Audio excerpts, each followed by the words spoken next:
దేవునికి స్తోత్రం. హల్లెలూయా. అందరికి వచ్చిన పాట నేనెందుకని నీ సొత్తుగా మారితిని అనే ఒక పాట పాడదాం. దేవుని నామాన్ని మహింపరచుదాం. పాట పాడుచుండగా చప్పట్లు కొడుతూ దేవుని నామాన్ని మహింపరచుదాం.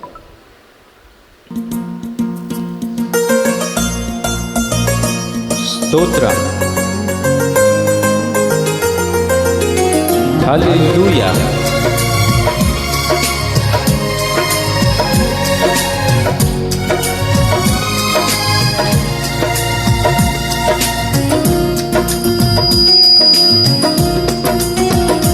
నేనెందుకని నీ సొత్తుగా మారితిని, యేసయ్యా నీ రక్తముచే కడుగబడినందున.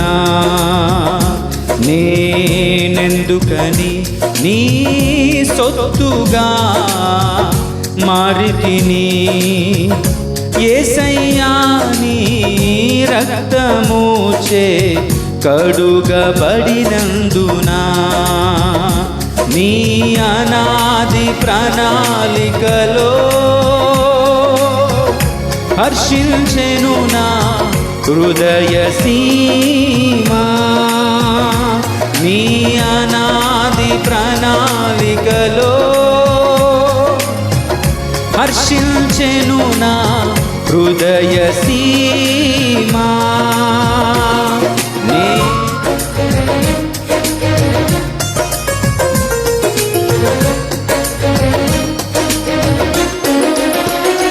నీలో నేనుండుటే, నాలో నీ ఉండుటే నా ఆత్మీయ అనుభవమే.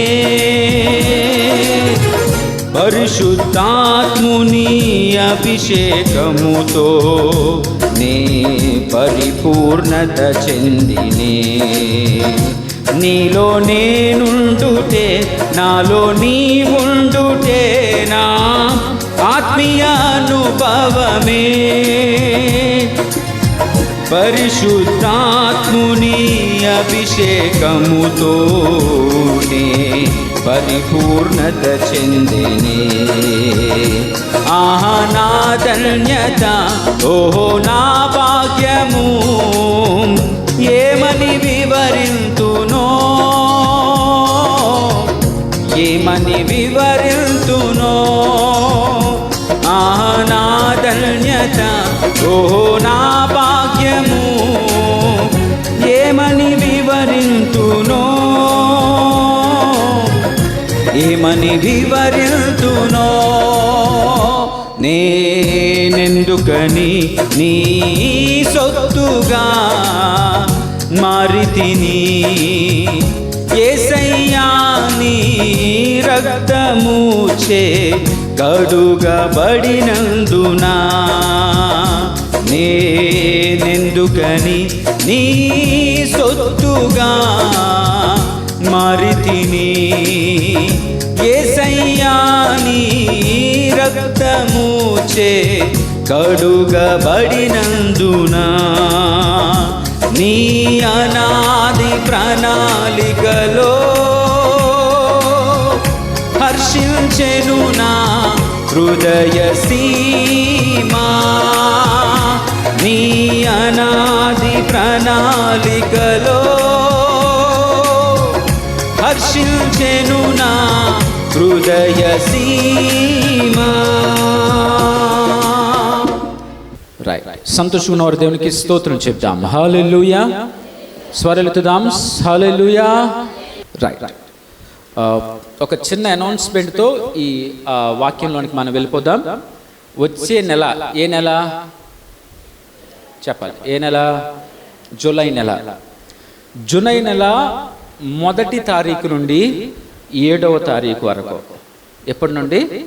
జూలై నెల 1వ తారీఖు నుండి 7వ తారీఖు వరకు మన సంఘంలో మనోహరమైన ప్రార్థనా కూడికలు జరుగుతున్నాయి. స్తోత్రం చెప్పండి. 7 రోజులు 7 దైవజనులు మన మధ్యలోకి రాబోతున్నారు. మొదటి వారమే మన ముప్పర్లో, రెండవ వారం, రెండవ సోమవారం నుండి రెండవ ఆదివారం వరకు బోరాయిగూడెం, మూడవ వారంలో పోనంగి, 4వ వారంలో ఏలూరు. సో ప్రప్రథమంగా వచ్చే నెల 1వ తారీఖు నుండి 7వ తారీఖు వరకు, సోమవారం నుండి ఆదివారం వరకు. ఆదివారం సంస్కారపు ఆరాధనతో, ఆ సాయంకాలపు ఆరాధనతో ఆ ఆరాధన మనం ముగించుకోబోతున్నాం. దేవుని చిత్తమైతే అప్పుడు బాప్తిస్మాల కార్యక్రమాలు కూడా ఉంటాయి. రైట్, 7 రోజులు మన మందిరంలో జరగబోతున్న ఈ మనోహరమైన ప్రార్థనా పండుగలు, ఆ విషయమే మనం ఈరోజు మాట్లాడుకోబోతున్నాం. 7 నెలల్లో ప్రార్థన ఎంత ధన్యతో ఈరోజు మనం తెలుసుకోబోతున్నాం. ఎవరైతే ప్రేరేపించబడి ఈ ఆహ్వానాన్ని ఎవరైతే అందుకొని రాగలుగుతారో వారి జీవితంలో నా దేవుడు రెట్టింపు మేళ్లతో నింపబోతున్నారు. స్తోత్రం చెప్పండి. 7 రోజులు, 7 ప్రాముఖ్యమైన రోజులు. మీకు తెలిసిన వారిని, తెలియని వారిని, ప్రతి ఒక్కొక్కరిని ఆహ్వానించండి. ప్రతి ఒక్కరం ఈ ఆరాధనలో 7 రోజులు అభిషక్తులైన దైవజనులు మన మధ్యలోకి రాబోతున్నారు. ఒకరోజు తైలాభిషేక ఆరాధన జరుగుతుంది, సంస్కారపు ఆరాధన జరుగుతుంది. మన మందిరానికి అవసరమైన ఆరాధనలో రైట్, ఈ సోమవారం వచ్చే నెల మొదటి తారీఖు, అంటే సోమవారమే వచ్చింది, 1వ తారీఖు నుండి 7వ తారీఖు వరకు జరిగే ఈ ప్రత్యేకమైన కార్యక్రమాలలో ప్రార్థనా పూర్వకంగా పాల్గొనవలసిందిగా ప్రేమతో మనవి చేస్తూ ఉన్నాం. రైట్, 7 రోజులు 7 దైవజనులు, ఒక మంచి మ్యూజిక్, ఇవన్నీ రావాలి అంటే ఇది చాలా ఆర్థికంగా కూడా ఇబ్బందితో కూడిన పని. మీరు ప్రార్థనా పూర్వకంగా సిద్ధపడండి. దేవుడు ప్రేరేపించినట్లయితే ఇవ్వాలి అని రూల్ లేదు. నేను కష్టపడతానండి, దైవజనులకు నేను ఏమైనా చేస్తానండి, అలా ఆలోచనలు కలిగి ఉంటే ప్రేరేపించబడితే చేయండి, లేదా దేవుడు తన కార్యక్రమం ఆయనే చేయించుకుంటాడు. స్తోత్రం చెప్పండి. మీ దగ్గర నుంచి ఆశించేది ఏంటంటే మీరు కుటుంబాలతో రావాలి, మీ స్నేహితులను, బంధువులను ఈ 7 రోజుల ఆరాధనలో పాల్గొనేటట్లుగా మీరు చేయగలిగితే వచ్చిన వారికి, రప్పించిన వారికి నా దేవుడు రెట్టింపు మేలును దయచేయబోతున్నాడు. స్తోత్రం చెప్దాం. దగ్గరగా స్తోత్రం చెప్పండి. త్వరగా దేవుని యొక్క వాక్యాన్ని వినే ప్రయత్నం చేద్దాం. అందరం ఆసక్తిగా దేవుని యొక్క వాక్యాన్ని వినాలి. వాక్యాన్ని వినటానికి ముందు ఏం చేయాలి చెప్పాలి. ఏం చేయాలి? ఇది ప్రాసెస్ కింద రెడీ అయిపోవాలి మీరు. రైట్, బైబిల్ గ్రంథం తీద్దాం, మీ హృదయం దగ్గర పెట్టుకుందాం. ఈ మాటలు నా వెనుక చెప్పండి. ఇది నా పరిశుద్ధ గ్రంథము, నేనేమై ఉన్నానో ఇది నాకు తెలియజేయుచున్నది. నేను ఎలాగూ ఉండవలెనని ఈ పరిశుద్ధ గ్రంథం తెలియజేస్తుందో నేను అలాగూ ఉండగలను. నేను ఏది చేయగలనని ఈ పరిశుద్ధ గ్రంథం తెలియజేస్తుందో అది నేను చేయగలను. ఇందులోని ప్రతి వాగ్దానాన్ని నేను నమ్ముచున్నాను. ఇది నా జీవితాన్ని మార్చేయును. Amen, amen, amen. రైట్, ఆసక్తిగా కొన్ని నిమిషాలు దేవుని యొక్క వర్తమానాన్ని నేర్చుకునే ప్రయత్నం చేద్దాం. ఆల్రెడీ మీకు చెప్పాను, జూలై 1వ వారంలో మనకు జరగబోయే ఉపవాస పండుగలు జూలైలోనే ఎందుకు పెట్టారండి? ముందు పెట్టొచ్చు కదా, లేకపోతే పనులు లేనప్పుడు పెట్టొచ్చు కదా, సమ్మర్ హాలిడేస్లో పెట్టొచ్చు కదా, నానా పరిస్థితుల మధ్యలో పెట్టొచ్చు కదా, జూలైలోనే ఎందుకు పెట్టారు? ఆ రోజులు జరిగితే ఏమైనా కార్యక్రమాలు ఉన్నాయా? ఆ రోజు ఇలాంటి పండగలు చేసుకోండి అని చెప్పి ఎక్కడైనా రాయబడి ఉందా అని వచనాలు గనక మీరు చూడగలిగినట్లయితే ఒకసారి బైబిల్ గ్రంథం తీద్దాం. బైబిల్ గ్రంథంలో లేవికాండం 23వ అధ్యాయం, లేవికాండం 23వ అధ్యాయం 41వ వచనాన్ని చదువుకుందాం. 41వ వచనాన్ని చదువుకుందాం. 23వ అధ్యాయం 41వ వచనం. ఏటేటా 7 దినములు యెహోవాకు పండుగగా ఆచరించవలెను. ఇది మీ తరతరములలో నిత్యమైన కట్టడ. 7వ నెలలో దానిని ఆచరించవలెను. స్తోత్రం చెప్పండి. రైట్, 7వ నెలలో 7 రోజుల పాటు ఆరాధన కూడికలు, పండుగలు ఆచరించాలి అని ఎవరు చెప్పారు? బైబిల్ చెప్పింది. బైబిల్ గ్రంథంలో సాక్షాత్తు యెహోవా తండ్రి పండగలను ఆచరించండి అని బైబిల్ గ్రంథంలోనే రాయబడి ఉంది. దాన్ని అనుగుణంగా దానిని బేస్ చేసుకొని మనం కూడా ఎప్పటి నుంచో మీటింగ్స్ పెట్టాలని ఆశపడుతూ ఉన్నాం. ఒక 2 రోజులైనా 3 రోజులైనా సేవకులను పిలుచుకొని మనం ఆరాధన కూడికలు పెట్టుకుందాం, మీటింగ్స్ పెట్టుకొని చాలా కాలం అయిపోయింది అనే ఉద్దేశాల్లో ఉన్నప్పుడు ప్రేరేపణ చేత అయ్యగారు అమ్మగారు ప్రార్థించి ఈ 7వ నెలను ప్రార్థనా నెలగా మార్చారు. స్తోత్రం చెప్పండి ఒకసారి. అంటే 7వ నెల మొదటి 7 రోజులే మనకు వచ్చేసినాయి. మనం ఇంకా ధన్యులం. స్తోత్రం చెప్పండి. బైబిల్ గ్రంథంలో కరెక్ట్గా అదే మాట రాయబడి ఉంటుంది. 7 రోజుల పాటు 7వ నెలలో ఎలా ఆచరించాలంట? నీరసంతో కూడిన పండగలు కాదు, అబ్బే ఎందుకు పెట్టారు అనాల్సిన పండగలు కాదు. ఎలా చేయాలో తెలుసా? సంతోషకరమైన మనోహరమైన పండగలుగా మార్చాలా. స్తోత్రం చెప్పండి. అంటే మీరు 7 రోజులు ఎలా రావాలో తెలుసా? పండగకు వచ్చినట్టు రావాలి. మీరు ఎలా రావాలి? పండగకు వచ్చినట్టు రావాలి. ముడతపోయిన బట్టలు, నిద్రపోవటానికి సిద్ధంగా ఉన్నప్పుడు పరిస్థితుల మధ్యలో రైట్ నేను ఒక్కడిని వెళ్ళిపోయి కన్నీటి ప్రార్థన చేసుకుని వచ్చేస్తానండి, ఇలా కాదు. పండక్కి జాతరకి అందరు రెడీ అయ్యి ఎలా వస్తారో ఈ 7 రోజుల పండగను సంతోషంగా మనం ఆచరించాలా. స్తోత్రం చెప్పండి. ఇది ప్రతి ఒక్కరూ ఇప్పుడు మాత్రమే కాదట, తరతరాలు ఆచరించాలి. ఇది తరతరాలు దీని ప్రకారంగా చేయగలిగితే నా దేవుడు చెప్తున్న మాట, ఆయనకు పండుగను ఆచరించి ఆయనకి ఇవ్వాల్సిన కార్యక్రమాలు మనం ఇవ్వగలిగితే నా దేవుడు రెట్టింపు దీవెనలు మనకు చేకూరుస్తారు. స్తోత్రం చెప్దాం, దగ్గరగా స్తోత్రం చెప్దాం. అంటే 7వ పండుగను ఆచరించండి అని ఎవరిని పిలుస్తున్నారు? సాక్షాత్తు దేవుడు ఆయన్ని ఆరాధన చేసే ఇశ్రాయేలుకు ప్రకటిస్తూ ఉన్నారు. ఇది పాత నిబంధన కదండి. పాత నిబంధన కొట్టివేసేశారు కదా, కొత్త నిబంధనగా మారిపోయింది కదా అని అనుకుంటే ఈరోజు మన అంశం కొత్త నిబంధనలో కూడా మనకు ఆహ్వానం పలుకుతున్నారు. కొత్త నిబంధనలో కూడా మనం సహవాసంగా ఉండటానికి, సహవాసంగా దేవుని సన్నిధిలో చేరి ఆయనను ఆరాధించడానికి యేసుక్రీస్తు నామమున ప్రపంచంలో అత్యధిక పరిచర్య చేసిన పౌలు గారు మొదటి కొరింథీయులకు రాసిన పత్రికలో మొదటి అధ్యాయం 9వ వచనాన్ని ఒకసారి చదువుకుందాం. మొదటి అధ్యాయం 9వ వచనం, 146వ నెంబర్ కలిగిన పేజీ. మన ప్రభువైన యేసు క్రీస్తు అను తన కుమారుని సహవాసమునకు మిమ్మును పిలిచిన దేవుడు. స్తోత్రం చెప్పండి ఒకసారి, దగ్గరగా స్తోత్రం చెప్పండి. అట మన ప్రభువైన యేసు క్రీస్తు నామమున ఎలాగా? డాన్సులు వేయటానికి కాదు, పెచ్చాపాటి మాటలు మాట్లాడుకోవటానికి కాదు, సినిమాలు షికారులకు వెళ్ళటానికి కాదు, షాపింగ్లు వెళ్ళటానికి కాదు.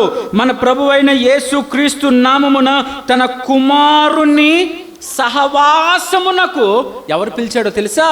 పిలువబడిన దేవుడు ఎలాంటి వాడు అంటే పాత నిబంధనలో నేరుగా ఇశ్రాయేలుకు ప్రజలకు చెప్తున్న మాట, మీరు 7వ నెలలో 7 రోజులు పండగలు చేయండి అని ఏ దేవుడైతే చెప్పాడో, ఈ నూతన నిబంధనలో అదే దేవుడు చెప్తున్న మాట, ప్రభువైన యేసు క్రీస్తు నామములో మీరేం చేయబడాలి?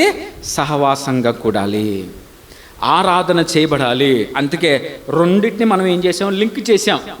యేసుక్రీస్తు నామమున ఈ 7వ నెల మొదటి 7 రోజులు పండగను ఆచరిద్దాం. 7వ నెల మొదటి 7 రోజులు మనం దేవుని చేత పిలువబడిన జనాంగంగా మారుదాం. మనం గనక దేవుని పేరట పిలువబడగలిగితే నా దేవుడు చెప్తున్న మాట, ఎవరైతే వినిన దాన్ని ఆచరిస్తారో, సహవాసంగా కూడుతారో, ఆ దేవుడు ఎలా మారుతాడో తెలుసా? నమ్మదగిన వాడిగా మారుతాడు. స్తోత్రం చెప్పండి, దగ్గరగా స్తోత్రం చెప్పండి. రైట్, నమ్మదగిన వాడు అన్న మాటకు అర్థం ఏంటో చెప్పండి ఒకసారి. నమ్మదగిన వాడు అన్న మాట మనం ఎప్పుడు చెప్తాం? ఆయనకు ఒక మాట చెప్పాను అనుకోండి, దాని తర్వాత దాని గురించి నేను ఫాలోఅప్ చేయవసరం లేదండి. కన్ఫర్మ్గా ఏం చేస్తాడు? అది చెప్పడు. ఏం చేస్తారు? చేసేస్తారు. దాని మించి ఫాలోఅప్ అవసరంలా. ఏదైనా ఒక పని చెప్పామనుకోండి, ఆ పనికి ఏంటి, ఎక్కడి దాకా అయింది, చేశారా లేదా, ఇలాంటి ఫాలోఅప్ అవసరంలా. నా దేవుడు చెప్తున్న మాట, ఎవరైతే యేసుక్రీస్తు నామమునగా సహవాసంగా కూడుకుంటారో వారి పక్షాన దేవుడు ఎలా ఉంటాడో తెలుసా? ఆ రోజుల్లో మీరు చేసే ప్రార్థన నా దేవుడు నమ్మదగిన వాడిగా నెరవేరుస్తాడు. స్తోత్రం చెప్పండి. ఎవరైతే సహవాసంగా కూడి ఆయనను ఆరాధన చేస్తారో, ఎవరైతే సహవాసంగా కూడి ఆయన నామమున ప్రార్థన చేస్తారో, ఎవరైతే సహవాసంగా కూడి ఆయనకు తన విన్నపాలని దేవుడి చెంత ఎవరైతే పెట్టగలుగుతారో వారి పక్షాన దేవుడు ఏమవుతాడో తెలుసా? నమ్మదగిన వారిగా మారుతాడు. స్తోత్రం చెప్పండి, దగ్గరగా స్తోత్రం చెప్పండి. ఎందుకంటే మన దేవుడు నమ్మదగిన వాడండి. మన దేవుడిని కనుక మనం నమ్మగలిగితే చిన్న అవగింజన విశ్వాసం ఉన్న కొండ ఎక్కడికి వెళ్ళిపోయి పడిపోద్దట చెప్పాలి. ఎక్కడికి వెళ్ళిపోయి పడిపోద్ది? అందుకే చిన్నపిల్లలు కూడా ఇంట్లో కూడా ఏం చెప్తారంటే, ఏదైనా ఒక పని చెప్పినప్పుడు తల్లిదండ్రులు గమనిస్తారండి, నేను చెప్పిన పని చేస్తున్నాడా లేదా, లేదా ఒకటోసారి రిమైండ్ చేస్తారు, అరే నీకు చెప్పింది ఏం చేసావు, అమ్మమ్మ ఇప్పుడే చేసేస్తున్నాను ఓకే. రెండోసారి కూడా చెప్తారు, మూడోసారి కూడా చెప్తారు, నాలుగోసారి ఏం చెప్తారు చెప్పాలి. నాలుగోసారి ఏం చేస్తారు? ఇంక చెప్తాలు ఉండవు. కర్ర పట్టుకొని లేదా బెల్ట్ పట్టుకొని ఆ పని దగ్గరుండి ఏం చేయించరా? నా దేవుడు చెప్తున్న మాట అంత అవసరం మనకెందుకు? ఆయన బాటలోనికి మనం రావటానికి, ఆయన సన్నిధిలో సమీపించడానికి, ఎప్పుడైతే సహవాసంగా కూడండి అనే దేవుని యొక్క వచనం మనం విన్నామో, ఎవరైతే నమ్మి సహవాసంగా కూడతారో వారి పక్షాన నా దేవుడు చెప్తున్న మాట, మీ ప్రార్థనలు ఆలకించిన దేవుడు తగిన కాలంలో మీకు ప్రతిఫలం ఇవ్వటానికి సిద్ధంగా ఉంటాడు. స్తోత్రం చెప్దాం, దగ్గరగా స్తోత్రం చెప్దాం. నేను ఈ మాటలు నేను ఎందుకు చెప్తున్నానంటే, ఇక్కడ నా దేవుడు చెప్తున్న మాట ఎవరైతే పిలవబడతారో, పిలవబడిన వారికి మాత్రమే ఆ పిలుపు మీకు వచ్చింది. ఇప్పుడు ఎవరైతే పిలవబడతారో, ఎవరి రూపకంగా యేసుక్రీస్తు నామమున ఎవరైతే పిలవబడతారో నా దేవుడు వారితో మాట్లాడతారు. ఆ మాట్లాడిన దేవుడు ప్రజలందరికీ నమ్మదగిన వారుగా మారుతారు. ఎవరైతే దేవుడు చెప్పిన మాట విని ఆ ప్రకారంగా చేస్తారో వారికి ఒక గొప్ప ధన్యతను దేవుడు దయచేస్తారు. ఎవరికి ఇచ్చారు అన్న ఒక్క వచనాన్ని మీకు పరిచయం చేసి ప్రార్థన చేసుకుందాం. సంఖ్యాకాండం 17వ అధ్యాయం తీద్దాం. సంఖ్యాకాండం 17వ అధ్యాయం తీద్దాం. 17వ అధ్యాయం మొదటి వచనం. సంఖ్యాకాండం 17వ అధ్యాయం మొదటి వచనం. ఇలాగు సెలవిచ్చెను, మాట్లాడి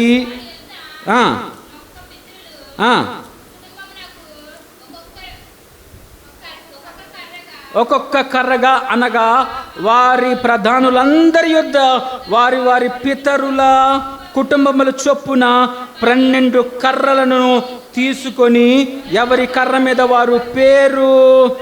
స్తోత్రం చెప్పండి ఒకసారి, బిగ్గరగా స్తోత్రం చెప్పండి. ఈ 17వ అధ్యాయం మొదటి వచనంలో రాయబడుతున్న మాట, యెహోవా మోషేకు ఇలాగు సెలవిచ్చాడు. ఎవరైతే సహవాసంగా ఉండి దేవుడు చెప్తున్న పనులన్నిటినీ దేవుడు అంగీకరించినట్లుగా, ప్రజలు అంగీకరించినట్లుగా చేస్తారో నా దేవుడు వారిని ఏం చేయమంటారో తెలుసా? వాళ్ళకు సెలవును దయచేస్తాడు. వారితో సూటిగా మాట్లాడతారు. జరిగిన సందర్భం ఏంటంటే, మోషే మీద, అహరోను మీద అక్కడ ఇశ్రాయేలు ప్రజలందరికీ ఎందుకో తీరని కోపం వచ్చేసింది.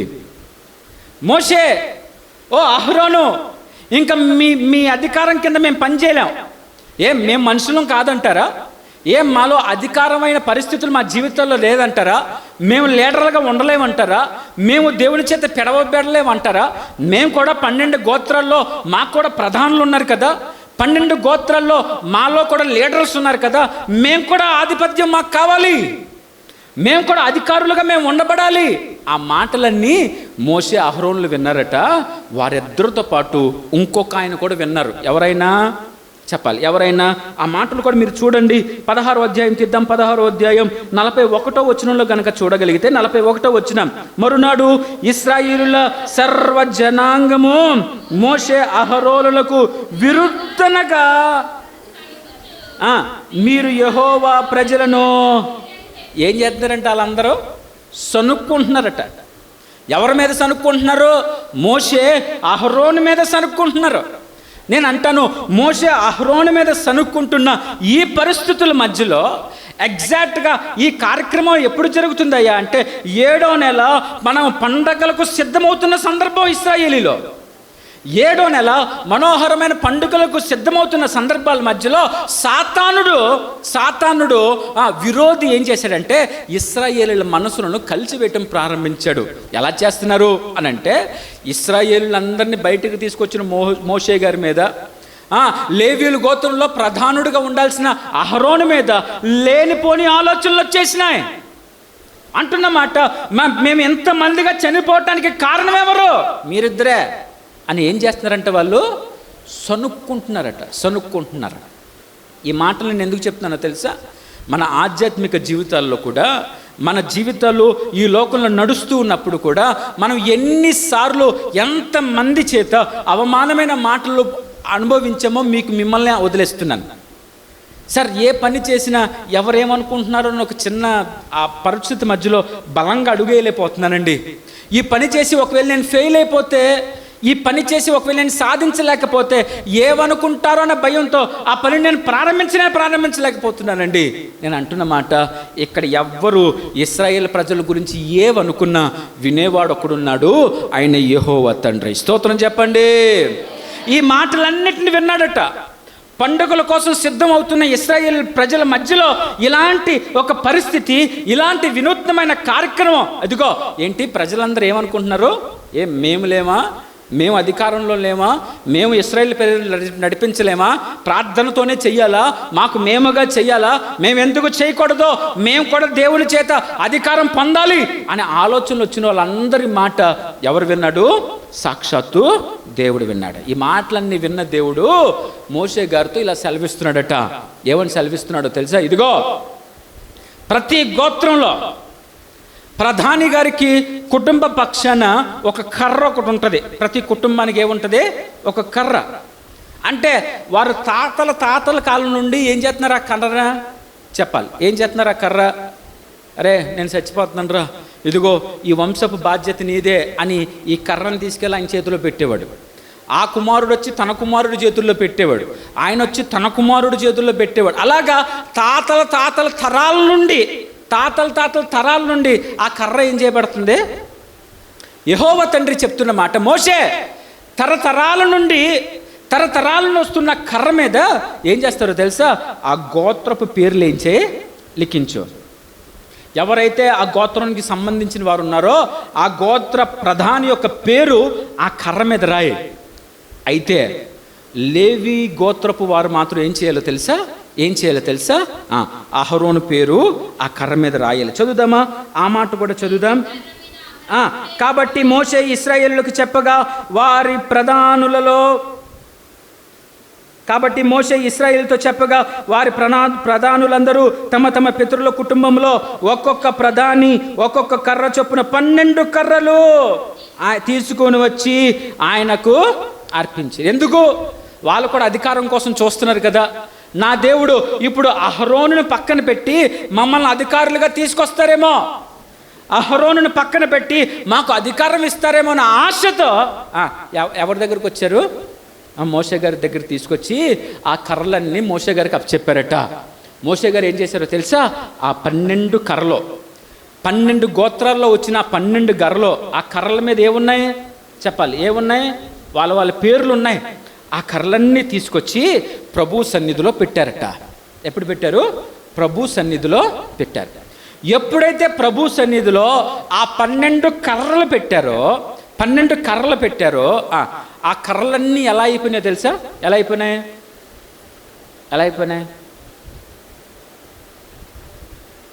కరెక్ట్. 12 కర్రలు. ఆ కర్రల కాలం ఏంటి అంటే కొన్ని వందల సంవత్సరాల నుంచి ఆ కర్రలు ఉన్నాయి. మామూలుగా చెట్టులో తీయబడిన కర్ర మహా అయితే వారం రోజులు ఏమైపోద్ది చెప్పాలి? ఏమైపోద్ది? ఎండిపోద్ది. కానీ ఈ 12 కర్రలు ఎప్పటి నుంచి ఉన్నాయి తెలుసా? కొన్ని వందల సంవత్సరాల నుంచి రన్ అవుతున్న ఈ కర్రలు ఇవి. తమ పితరుల దగ్గర నుండి వస్తున్న కర్రలు. అంటే ఇవి ఇంకెంత ఎండిపోయినాయో ఒకసారి ఆలోచించండి. ఎండిపోయిన కర్రలన్నీ ఆ రాత్రి జామున దేవుని ప్రత్యక్షత దగ్గరికి వచ్చేసినాయి. దేవుడు సెలవిచ్చినప్పుడు ఆ 12 కర్రలు, ఎండిపోయిన కర్రలు, పేరులు కలిగిన ఆ కర్రలు తీసుకొచ్చి మందసం మీద పెట్టబడినాయి. దేవుని యొక్క ప్రత్యక్షత దగ్గర పెట్టబడినాయి. ఆ ప్రత్యక్షతలో ఆ రాత్రి గడిచిన తర్వాత మరుసటి రోజు ఎప్పుడైతే మోషే గారు మళ్ళీ గుడారానికి వెళ్ళి ఆ కర్రలను చూచాడో ఆ కర్రలో ఒక్క కర్ర అంట. ఆ కర్రలన్నిటిలో ఒక్క కర్ర. 8వ వచనం చదువుదాం. మరునాడు మోషే సాక్ష్యపు గుడారములోనికి వెళ్ళి చూడగా లేవి కుటుంబమైన అహరోను కర్ర చిగిరించి ఉండెను. అది చిగిర్చి పువ్వులు పూసి బాదము పండ్లు. స్తోత్రం చెప్పండి ఒకసారి దగ్గరగా, స్తోత్రం చెప్పండి. ఏం చెప్పబడిందంట? ఏదైతే కర్ర అడిగారో అప్పటికప్పుడు తీసుకొచ్చిన కర్ర కాదు, తరతరముల నుండి వస్తున్న కర్రది. తరతరముల నుండి వస్తున్న కర్ర, పేర్లు రాయబడిన ఆ కర్ర, దేవుని ప్రత్యక్ష దగ్గర పెట్టబడిన ఆ కర్ర ఎప్పుడైతే మరుసటి రోజు చూడగానే ఆ 12 కర్రల్లో ఒక్క కర్ర మాత్రం పుష్పించింది. స్తోత్రం చెప్పండి దగ్గరగా, స్తోత్రం చెప్పండి. ఇది అక్షరానుసారంగా ఈ వాక్యాన్ని బట్టి ఆధ్యాత్మికంగా నేను మీకు ఒక మాట చెప్తాను, ఒకసారి గమనించండి. ఈ పుష్పించిన కర్ర ఒకటి ఉంది, దానితో పాటే మిగతా కర్రలు కూడా ఉన్నాయా లేవా చెప్పాలి. మిగతా కర్రలు కూడా ఉన్నాయా? వాటిలో ఏమైనా మార్పు వచ్చిందా? రాలా. ఈ మధ్య మొక్కల్లో కూడా కొత్త వినూత్నమైన కార్యక్రమాలు వచ్చినాయి. ఒక మొక్క యొక్క కాండం వేరే మొక్క యొక్క కాండం కలిపి చుట్టారనుకోండి, ఏమవుతున్నాయి చెప్పాలి, ఏమవుతున్నాయి? ఒక రెడ్ రోజు ఒక వైట్ రోజు 2 కలిపామనుకోండి, పింక్ కలర్ రోజు బయటికి. ఎందుకు? దీని ప్రాపర్టీ దీనికి యాడ్ అయిపోయింది, దీని ప్రాపర్టీ దీనికి యాడ్ అయిపోయింది. అలా ఉన్నప్పుడు, అలా పుష్పించగలిగిన సమర్థత ఆ మొక్కల్లోనూ ఆ కొమ్మల్లోనూ ఉన్నప్పుడు, ఇక్కడ కూడా 12 అదే మందసం బల్ల మీద ఉన్నాయి. 12 ఎండిపోయిన కర్రలే, 12 వాటి పేర్లు కలిగిన కర్రలవి.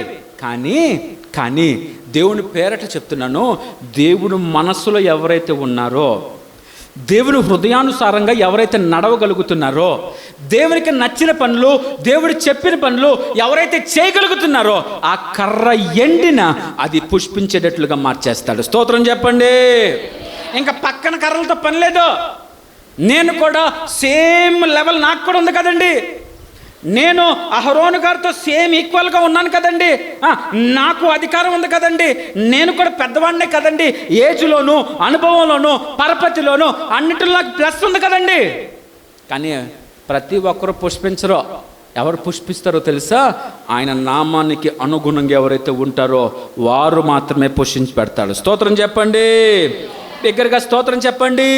అసలు ఎండిపోయిన కర్రలో నేను అనుకుంటాను, మరుసటి రోజు వెళ్ళాడంటే సుమారు ఏ సాయంకాలం పూట ఎప్పుడో దేవుని సన్నిధిలో పెట్టేసి ఉంటారు.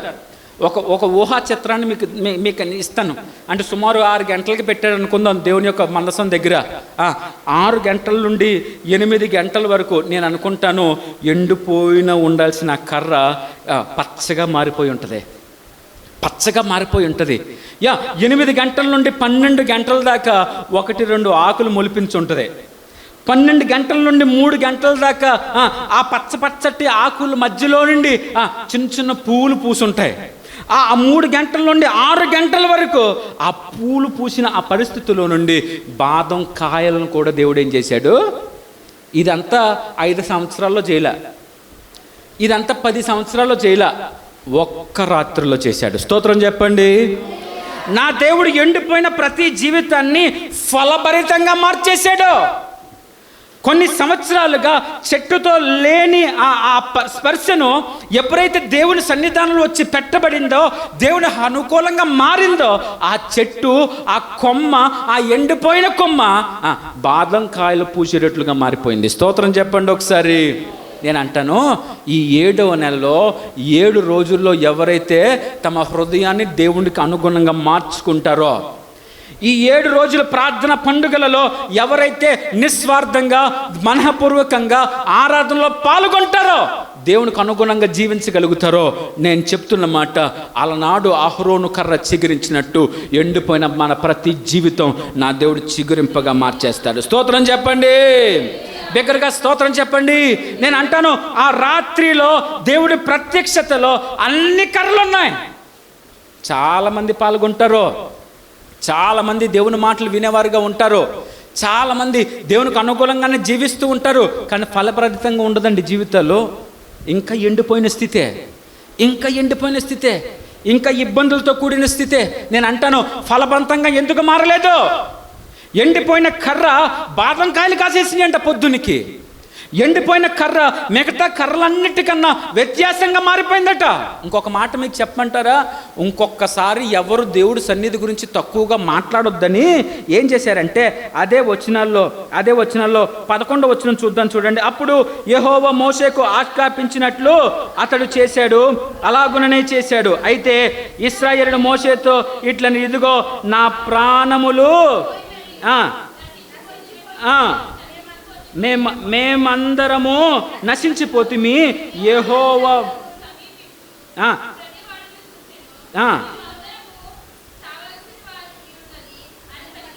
ఏమంటున్నారట? ఇది వరకు కనీసం మందరపు యొక్క ఆ గవిని దగ్గరికి వెళ్ళి చూసి వచ్చేసే వాళ్ళందరూ. ఎప్పుడైతే దేవునికి వ్యతిరేకంగా వీళ్ళందరూ మారిపోయారో, ఎప్పుడైతే దేవునికి వ్యతిరేకంగా, అహరోనుకి వ్యతిరేకంగా, మోషేకు వ్యతిరేకంగా ఎవరైతే వీళ్ళందరూ మారిపోయారో, అప్పుడు ఏం జరిగిందో తెలుసా? కనీసం దగ్గరికి వెళ్ళి చూసే పరిస్థితిని కూడా దేవుడు ఇవ్వలేదు వాళ్ళకే. మాకు ఉందండి, మేము చేయగలమండి, మేమెందుకు చేయలేం? అహరోను చేసే ప్రార్థన మేము చేయలేమా?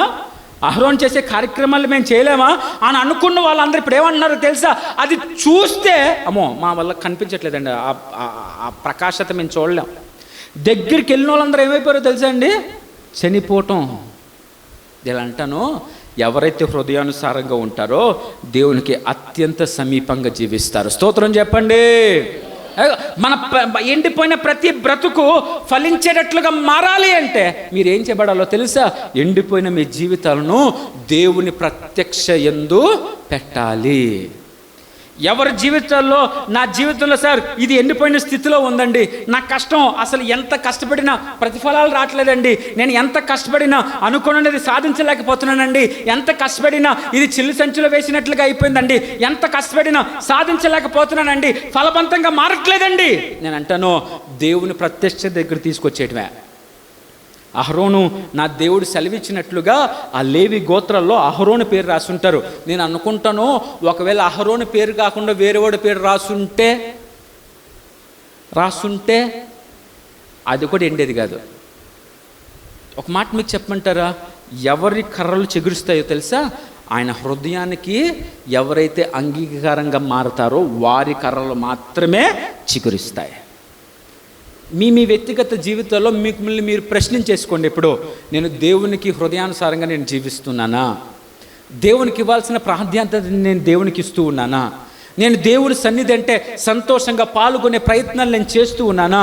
దేవుని పని అంటే నేను 4 అడుగులు ముందుకు వేస్తున్నానా, 4 అడుగులు వెనక్కి వేస్తున్నానా? ఆసక్తి నా జీవితాల్లో ఉందా? అహరోను కొమ్ము కూడా ఎందుకు చిగురించిందంటే దానికి కారణం దేవుడు ఏ పని చెప్పినా అహరోను దగ్గర ఉన్నా లేకపోయినా ఆ పనిని మాత్రం చేసేసేవాడు. అహరోను దగ్గర పరిస్థితి ఉన్నా లేకపోయినా, తన కుమారులు ఆయనకి బద్దులుగా ఉన్నా లేకపోయినా, అహరోను మాత్రం ప్రత్యేకంగా దేవుడు చెప్పిన మాటను తూచా తప్పకుండా చేసేసేవాడు. అలా చేశాడు కాబట్టే ఎండిపోయిన అన్ని కర్రల్లో కేవలం అహరోను కర్ర మాత్రమే చిగురించింది. స్తోత్రం చెప్పండి. నేను అంటాను, అక్కడ కేవలం అహరోను కర్ర మాత్రమే చిగురించింది. కానీ ఈ 7 రోజుల పండగల్లో ఎవరైతే పాల్గొంటారో వారి ప్రతి ఎండిపోయిన స్థితిని నా దేవుడు ఫలవంతంగా మార్చునుగాక. నమ్మిన వారు స్తోత్రం చెప్పండి. అందుకే చెప్తున్నాను, ఆసక్తిగా దేవుని సన్నిధికి రావాలా. 7వ నెలలో జరుగుతున్న ఆ పండగల్లో ఎవరైతే ప్రార్థనాపూర్వకంగా పాల్గొంటారో, వివిధ దైవజనులు ఒక్కొక్క అంశం మీద మాట్లాడుతూ ఉన్నప్పుడు, అయ్యా నాతో మాట్లాడండి, నా జీవితాల్లో ఉన్న ప్రతి తలంపును, నా జీవితాల్లో నీకు వేరుగా ఉన్న ప్రతి స్థితిని మారునట్లుగా, హృదయ పరివర్తన చెందినట్లుగా ఎవరైతే ప్రార్థనాపూర్వకంగా వారి జీవితాల్లో ఆ కూడికల్లో పాల్గొంటారో, నా దేవుడు చెప్తున్న మాట, అహరోను కర్ర పుష్పించినట్లుగా మన జీవితాలను కూడా దేవుడు ఏం చేస్తాడు? ఫలవంతంగా మార్చేస్తాడు. స్తోత్రం చెప్దాం, బిగ్గరగా స్తోత్రం చెప్దాం. ఒక మాట మీకు చెప్పాలి, ఎవరైనా ఫలవంతంగా మారిపోవాలి అని అంటే ముందు ఆ కర్ర ఏమవ్వాలి చెప్పాలి, ఏమవ్వాలి? పచ్చగా ఉన్న ఫలవంతం రావటంలో పెద్ద అద్భుతమే లేదు, పచ్చగానే ఉంది కదండి. ఏమొచ్చినాయి అందులో? ఏమొచ్చేసినాయి అందులో? కర్రలు వచ్చినాయి. ఆ పచ్చగా ఉన్న దాంట్లో పూలు రావటం పెద్ద ఆశ్చర్యం కాదు, కానీ ఎండిపోయినది ఫలవంతంగా రావటమే ఆశ్చర్యం. అంటే మన జీవితంలో కూడా దేవుడు తన ఫలాలు ఇవ్వాలి అంటే మనం ఎలాంటి స్థితిలో ఉండాలో తెలుసా? ఎండిపోయిన స్థితిలో. అది అంటే ఎవరైతే ఆల్రెడీ ఎండిపోయిన స్థితిలో ఉన్నారో, ఏ పరిస్థితుల గురించి అయ్యా నేను ఆ పని చేయలేకపోతున్నాను, సాధించలేకపోతున్నాను, ఎండిపోయిన పరిస్థితుల్లో ఉన్నానని నేను అనుకుంటే, ఇదిగో మీకు శుభవార్త చెప్తున్నాను, ఎండిపోయిన మీ కొమ్మ నా దేవుడు ఫలించేటట్లుగా మార్చేస్తాడు. స్తోత్రం చెప్పండి. నేను అంటాను, బ్రతుకుతున్న ప్రతి బ్రతుకులో ఎవరైతే జీవిస్తున్నారో ఒకానొక దశ వస్తుంది, అది ఎండిపోయే దశ. ఆ ఎండిపోయిన దశలో ఎవరైతే దేవుని యొక్క మందిరానికి వచ్చి ఆ మందసం దగ్గర వారి యొక్క కర్రలను పెడతారో, నా దేవుడు చెప్తున్నమాట, ఆయన అంగీకారంగా ఉన్న ప్రతి కర్రను నా దేవుడు ఫలవంతంగా మార్చేస్తాడు. స్తోత్రం చెప్పండి. ఒక మాటలో మీకు చెప్పాలంటే షడ్రక్ మేషక్ అబేద్నెగోలు దేవుని ఆశీర్వాదం ఎప్పుడు చూశారు అని అంటే, రాజుగారి దగ్గర వాళ్ళకి నచ్చిన ఆహారం తిన్నప్పుడు కాదు, రాజుగారి దగ్గర దానికి నచ్చిన ఆహారం తిన్నప్పుడు కాదు. ఎప్పుడు అంత దీవెన వచ్చిందంటే అగ్నిలోకి వెళ్ళినప్పుడు.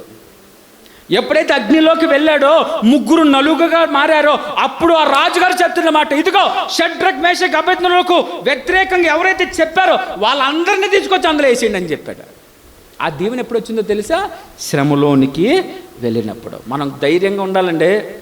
శ్రమలు మన జీవితాల్లో ఉన్నప్పుడు, ఎండిపోయిన పరిస్థితులు మన జీవితాల్లో ఉన్నప్పుడు మనం సంతోషించాలి.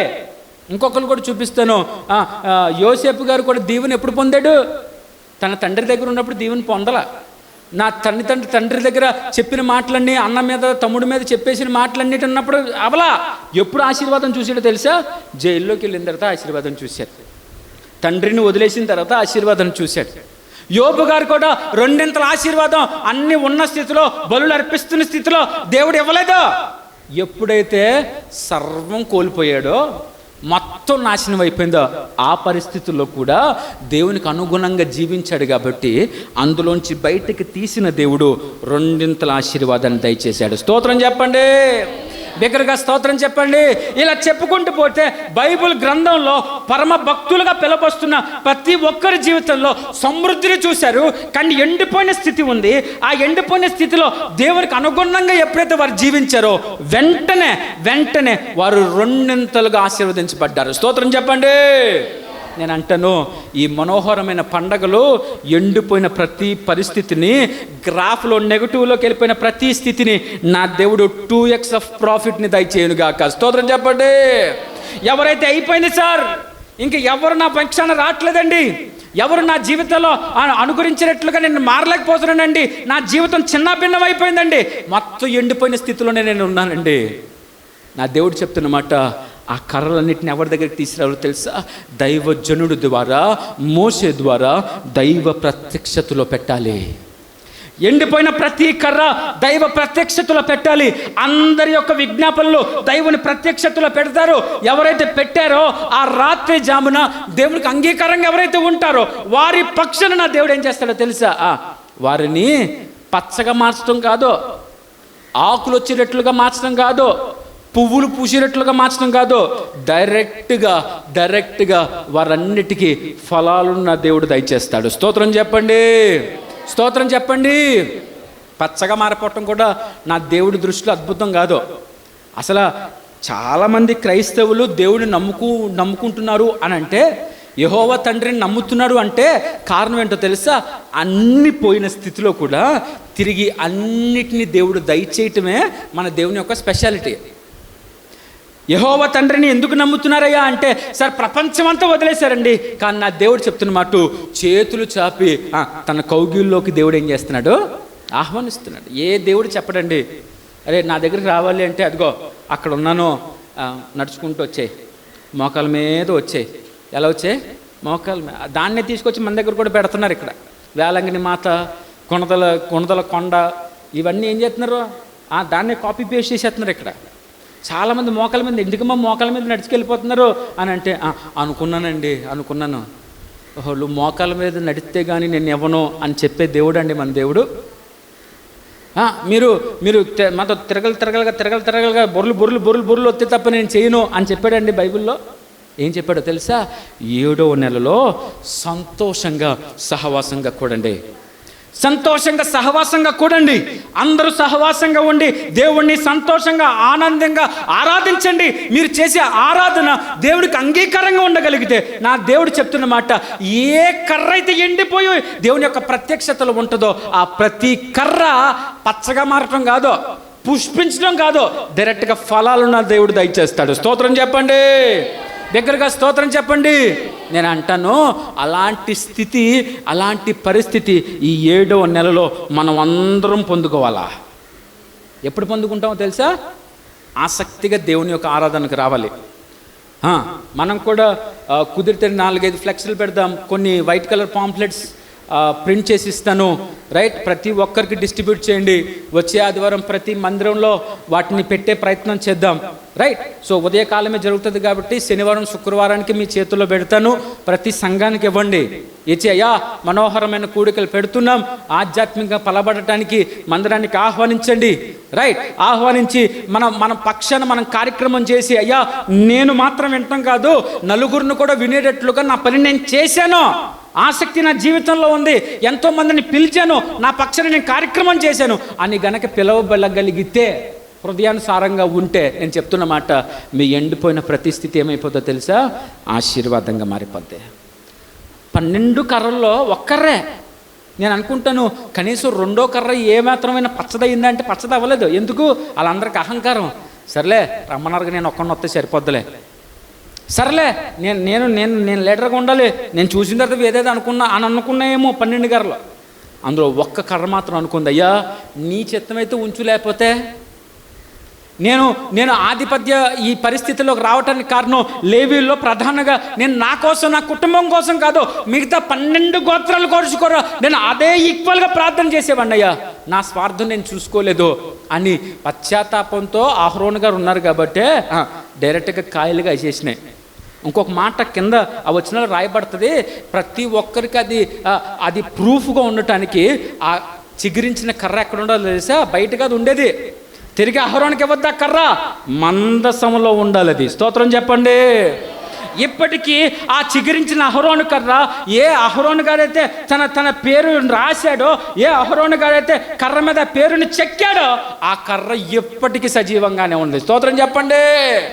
ఆ మందసం ఎక్కడుందో మనకి మన దాకా తీసుకురావట్లేదు, కానీ ఇప్పటికీ ఆ మందసంలో సాక్షాత్తు దేవుడు విరేలతో రాసిన ఆ 10 ఆజ్ఞలు యొక్క చుట్టలు అక్కడే ఉన్నాయి. దేవుడు ఏ ఆహారాన్ని ఎత్తిచ్చారో ఆ బంగారపు మన్నా గిన్నె అక్కడే ఉంది. ఇదిగో ఏ అహరోను గారు అయితే పేరు చెక్కున్నారో ఆ చెక్కిన కర్ర ఇప్పటికీ బాదము కాయలు పూస్తూ ఆ దేవుని యొక్క మందసంలోనే ఉంది. స్తోత్రం చెప్పండి. నా దేవుడు ఆశీర్వాదం ఇస్తే ఒక 2-3 నెలలు ఇచ్చేసి ఆపేసే దేవుడు కాదు, అది సజీవంగా ఎన్నటెన్నటికి ఉండేటట్లుగా నా దేవుడు మారుస్తాడు. స్తోత్రం చెప్పండి. దగ్గరగా స్తోత్రం చెప్దాం. నా దేవుడు పేరట చెప్తున్న మాట, ఇదిగో షడ్రక్ మేషక్ అబేద్నెగోలు కూడా చూసిన వారు ఆశీర్వాదం పొందాలి అంటే ఎండిపోయిన స్థితిలో ఉన్నారు వాళ్ళు. చాలామంది జీవితాల్లో మీరు ఏ పరిస్థితుల్లో ఎండిపోయారో మిమ్మల్ని మీరు ప్రశ్నించుకోండి. అయ్యా నేను ఈ పనులు అనుకుంటున్నాను కానీ చేయలేకపోతున్నాను, అయ్యా నేను ఇలా బాగా చదువుదాం అనుకుంటున్నాను కానీ అత్యవసర మార్కులతోనే పాస్ అవుతున్నాను, అయ్యా మంచి ఉద్యోగం రావాలనుకుంటున్నాను కానీ ప్రయత్నాలు చేస్తున్నాను కానీ ఉద్యోగం నేను సంపాదించుకోలేకపోతున్నాను, అయ్యా నేను ఒక మంచి ఇల్లుని నిర్మాణం చేసుకుందాం అనుకుంటున్నాను కానీ ఆ నిర్మాణానికి కావాల్సిన సామర్థ్యం నా జీవితంలో లేదయ్యా, ఆర్థికంగా నేను బలపడట్లేదయ్యా, ఆర్థికంగా ఇబ్బందుల్లో ఉండిపోయినాయా, కష్టం పడుతున్నాను కానీ ప్రతిఫలం లేదయ్యా. ఏ స్థితిలో ఎండిపోయారో ఆ ఎండిపోయిన స్థితిని బట్టి మీ జీవితంలో ఇప్పుడు ఏం పెరగాలో తెలుసా? దేవుని యందు ఆసక్తి పెరగాలి. అహరోనును ఎప్పుడైతే దేవుని ప్రత్యక్షత దగ్గరికి ఆ ఎండిపోయిన కర్రలు తీసుకురమ్మన్నారో ఆ ఆసక్తితోనే ఎండిపోయిన కర్రను తీసుకెళ్ళాడు. బైబిల్లో రాబడలేదు కానీ అసలు ఆ కర్రను చెక్కిచ్చినప్పుడు ఆ లేవీలు ప్రజలందరి దగ్గరికి తీసుకెళ్ళి చూపించాడు, అయ్యా మీ పక్షాన్ని నేను వెళ్తున్నాను, మీకు అందరికి అంగీకారమేనా?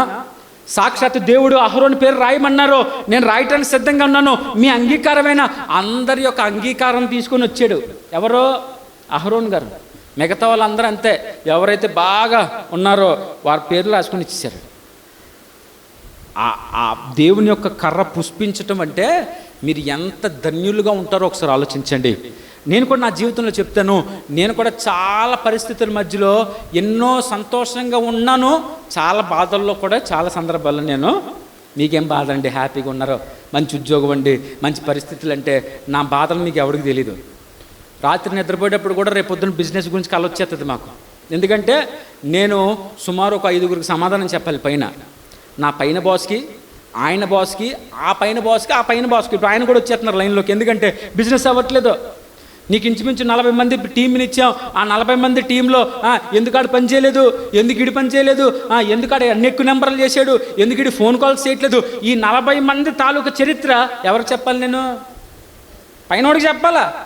ఆ టైం రాత్రి నిద్రపోయాడు, ఆడు నెంబర్ చేస్తాడో చేయడో, ఆడు ఒక సేల్ అని చేస్తాడో చేయడో, ఆడు బ్రాడ్బ్యాండ్ అమ్ముతాడో అమ్మడో, రాత్రి నిద్రపోయేటప్పుడు కూడా అదే కల.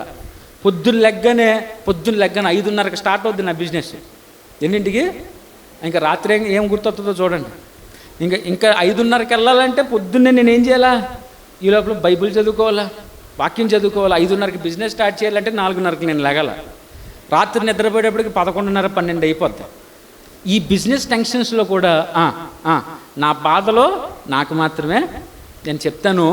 నేను ఎన్ని బిజినెస్లు ఉన్నా దేవునికి నా సమయం కేటాయించినప్పుడు ఆ మరుసటి రోజు ఏమవుతుందో తెలుసా అండి? నా ఇంటర్వెన్షన్ లేకుండానే నా టార్గెట్ని నేను రీచ్ అయిపోగలుగుతున్నాను. స్తోత్రం చెప్పండి. ఇంకొక గొప్ప సాక్ష్యం కూడా చెప్తాను. నేను ఈ కొత్త కంపెనీకి వెళ్ళి 6 నెలలు అయిందంతే. ఎన్ని నెలలు అయింది? 6 నెలలు. ఈ కొత్త కంపెనీలో వెళ్ళిన ఈ 6 నెలల్లోనే ఇవాల్వ్ అనే ఒక కార్యక్రమం తీసి అవుట్ ఆఫ్ 400 మంది సభ్యుల్లో ఒక 30 మంది సభ్యులను బయటకు తీశారు. వీళ్ళు ఏంటయ్యా అంటారే, నువ్వు ఇప్పుడు దాకా ఈ బిజినెస్సే చూస్తున్నావు కదా, ఇప్పుడు నీకు మన ఎయిర్టెల్లో ఉన్న ప్రతి బిజినెస్ నీకు చూపిస్తాం. అంటే పేమెంట్స్ బ్యాంక్ ఇలా జరుగుతుంది, సిమ్ములు ఈ విధంగా జరుగుతాయి, సేల్స్ ఇలా జరుగుతుంది, టెక్నాలజీ టవర్స్ ఇలా జరుగుతాయి. ఆ 12 మీద నాకు ట్రైనింగ్ ఇచ్చి ఒక ఎగ్జామ్ పెడతారట. ఆ ఎగ్జామ్లో కనుక నేను పాస్ అయ్యాను అనుకోండి, నేను ఉన్న స్థితిలోనే అత్యంత తక్కువ టైంలో నెక్స్ట్ లెవెల్ కూడా నేను వెళ్ళిపోవచ్చు. ఇవన్నీ దేనివల్ల వచ్చినాయి అంటారు? నాకు ఆ పని ఉంది కదా, పొద్దున్నే ఒత్తిడి ఉంది కదా, ప్రార్థన లేదులే, పక్కన పెట్టేసేయాలి. ఒకవేళ ఆ సందర్భాల మధ్యలో నేను వచ్చినా రాకపోయినా తల్లి నాన్నగారికి 4-5 సార్లు ఫోన్ చేయ, వెళ్ళండి వాళ్ళు మీటింగ్ అంటున్నారు, వెళ్ళండి పలానా టైంకి వెళ్ళండి, పలానా పరిస్థితి, అవన్నీ ఫాలోఅప్లు చేసుకొని పొద్దున్నే వాక్యాలు పెట్టేసుకొని పొద్దున్నే డిజైన్లన్నీ చేసేసుకొని నేను ఆసక్తి నా పనుల మీద ఉంచి దేవుని పనిని దూరం పెట్టలేదు. నేను రెండింటిని బ్యాలెన్సింగ్గా చేసుకున్నాను. కాబట్టే నాతో పాటు ఉన్న వాళ్ళందరూ ఆ కంపెనీలో 3 సంవత్సరాలు పైబడిన వాళ్ళే. 6 నెలల్లో వెళ్ళింది నేను ఒక్కడే. స్తోత్రం చెప్పండి ఒకసారి. 6 నెలల్లో దానికి ఎలక్ట్ అయిన వాడిని నేను ఒక్కడే. ఈ అతిశయం నా దేవుడి పేరట ఆయనకి ఇవ్వాల్సిన స్థానాన్ని నేను ఇచ్చాను కాబట్టి ఆ దేవుడు నాకు ఇచ్చిన ధన్యత ఇది. నేను అంటాను, పనులు ఉంటాయి, భారాలు ఉంటాయి, కష్టాలు ఉంటాయి, శ్రమలు ఉంటాయి, అన్నిటినీ ఉంటాయి. కానీ దాంతోపాటు దేవునికి ఇవ్వాల్సిన స్థానాన్ని కూడా దేవునికి వాళ్ళు అనుకుంటున్నారు కదా అని దేవుడి మీద ఈ మధ్య ఎవరైనా ఒక పని ఇచ్చారంటే, నా ప్రార్థన దేవుడు వింటలేదండి, అబ్బాబే నా దేవుడు వింటలేదు, నేను ప్రార్థన చేయటం మానేస్తానండి అని అనుకున్నారు అనుకోండి, ఇంకా శాంతం నా దేవుడు వదిలేస్తాడు. శాంతం అండి. మీ టెన్షన్స్లో కూడా, అయ్యా ఇంత టెన్షన్లో నేనున్నాను, అయినా నీకు ఇవ్వాల్సిన స్థానాన్ని నేను. నా చిన్నప్పుడు స్నేహితుడు నాకు కలిశాడు ట్రైన్లో. కలిసారా, బైబిల్ చదువుతున్నావా అంటే, అరే చూస్తున్నాను రా, నీ వీడియోలు నేను చూస్తున్నాను రా, నీ ప్రసంగాలు నేను చూస్తున్నాను రా. వెరీ గుడ్ రా, చూస్తున్నావు, వెరీ గుడ్, నలుగురు పరిచయం చేయి, బాగా చేయి. నువ్వేం చేస్తున్నావు? చదువుతున్నావు బైబిల్ అంటే, చదువుతున్నాను రా అన్నాడు. ఎప్పుడు చదువుతున్నావు రా అంటే, నాకు ఎప్పుడు ఖాళీ దొరికితే అప్పుడు చదివేస్తున్నాను రా అంటున్నాడు. ఎప్పుడు చదువుతున్నాడు అంటాడు, ఎప్పుడు ఖాళీ దొరికితే. అదేట్రా ఎప్పుడు ఖాళీ దొరికితే అప్పుడు చదివేట్టు వెంటరా, భోజనం ఎప్పుడు చేస్తున్నావు నువ్వు అని అన్నాను. భోజనం ఎప్పుడు చేయటం వెంటరా, మధ్యాహ్నం చేస్తాను. అప్పుడు కూడా ఎప్పుడు ఖాళీ ఉంటే అప్పుడు తినేపోయావు భోజనం, ఎప్పుడు ఖాళీ ఉంటే అప్పుడు ఏం చేసేలా. నేను అంటాను, దేవుడికి అనుకోవాలి, రే 12 అయిందా, ఇదిగో నా ప్రియబిడ్డ బైబిల్ చదువుతుంది చూడు, ఇదిగో 1 గంట అయిందా ప్రార్థనలో కూర్చుంటుంది చూడు. షెడ్యూల్ ఎవరికి తెలియాలో తెలుసా? దేవునికి తెలియాల. అది దేవుని మీద ప్రత్యేకమైన శ్రద్ధ ఎప్పుడు ఉంటుందంటే, దేవుడికి ఒక టీచర్ గారు నచ్చారనుకోండి, ఆ టీచర్ రావటం బోర్డు అంతా క్లీన్గా పెట్టి క్లాస్ అంతా సైలెంట్గా ఉందనుకోండి, దాని అర్థం ఏంటి? నా మీద శ్రద్ధ చూపించే విద్యార్థులు ఇందులో ఉన్నారు. వచ్చిద్దిలే టీచరు, వచ్చినప్పుడులే గుద్దాంలే, హోంవర్క్ చెప్పిన పర్లేదులే అని అనుకుంటే అయిపోయినట్టే పరిస్థితి. దేవుడు ఏం కోరుకుంటున్నాడు తెలుసా? ఎవరి కర్రలు చెగురుస్తాయో తెలుసా? ఎవరైతే ఆసక్తిగా దేవుని పేరట సహవాసంగా కూడి ఆయనకు విన్నవించుకుంటారో, దేవుని ప్రత్యక్షత దగ్గర ఎండిపోయిన ఆ జీవితంలో ప్రత్యక్షత ఎదుట పెడతారో, వారి జీవితాల్లో దేవుడు హృదయానుసారంగా ఉన్న ఆ స్థితుల్ని దేవుడు ఏం చేస్తాడంటే పుష్పించేటట్లుగా, ఫలించేటట్లుగా మార్చేస్తాడు. స్తోత్రం చెప్పండి. నేను అనుకుంటాను అలాంటి ఫలబద్ధమైన ప్రతి జీవితం దేవుడు మనందరికీ దయచేయునుగాక. అందరూ మోకరిద్దాం, ప్రార్థన చేసుకుందాం. మోకరిద్దాం, ప్రార్థన చేసుకుందాం.